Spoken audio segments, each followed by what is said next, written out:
There are 6 basic exercises you can perform using the resistance tube to strengthen your throwing arm. They are acceleration, deceleration, internal rotation, external rotation, scapula retraction, and shoulder flexion abduction.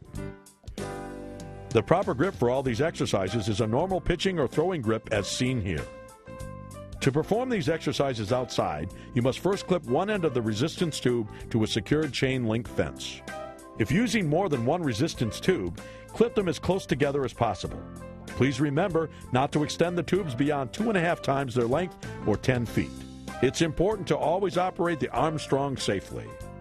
Perform these basic exercises daily for 30 days using 2 to 3 sets of 10 to 15 reps. Repetitions such as this will create good muscle memory and will help protect your arm from injury.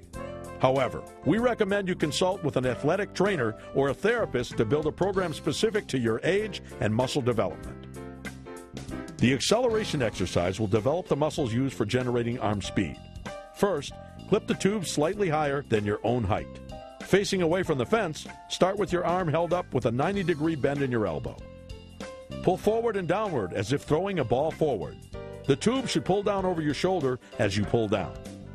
You'll probably want to place one foot ahead of the other to allow you to lean away from the fence so as to not be pulled backward. Remember, with all these exercises, always keep some tension on the resistance tubes.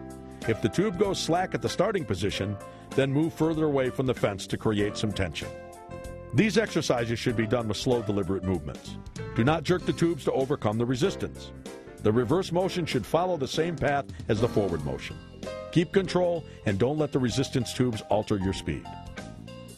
The deceleration exercise strengthens the rotator cuff muscles, which will increase the velocity of your throw. Deceleration is performed standing sideways to the fence. Start with holding the ball across the front of your body.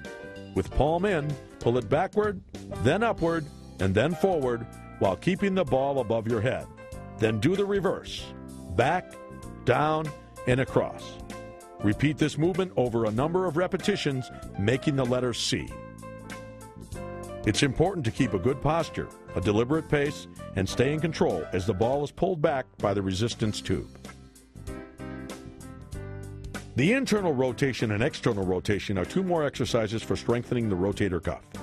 First, you will need to lower the resistance tube to waist height. For the internal rotation, you will stand perpendicular to the fence at enough distance from the fence to keep tension on the resistance tube. Keep your elbow tight against the side of your body and hold the ball forward as if shaking hands, keeping your elbow at a 90-degree bend. Pull the ball in toward your body and then slowly return to the starting position. For the external rotation exercise, you should face the opposite direction and start with the ball held against your body. This time, pull the ball away from your body to the point where you are holding the ball out in front in the handshake position. Remember to keep your elbow held tight against your body and your arm bent at 90 degrees. With control, reverse the direction to the starting position and repeat. One more exercise you can perform against the fence is the scapula retraction. To complete this exercise, stand facing the fence with your back straight. Hold the ball forward in front at your shoulder height, palm facing inward, and pull straight back until you pinch your shoulder blades together. Slowly return to the starting position and repeat as desired. To perform the shoulder flexion abduction exercise, unclip the resistance tube and place one end securely under your foot while holding the ball in the hand on that same side. Hold your arm out from the body with a slight bend, palm facing downward. Lift the ball upward slowly and over your head. Reverse by lowering your arm, keeping control of the speed and tension. By using the Armstrong training system and following these simple exercises, you will be on your way to preventing injury to your arm and making stronger and more accurate throws no matter what position you play.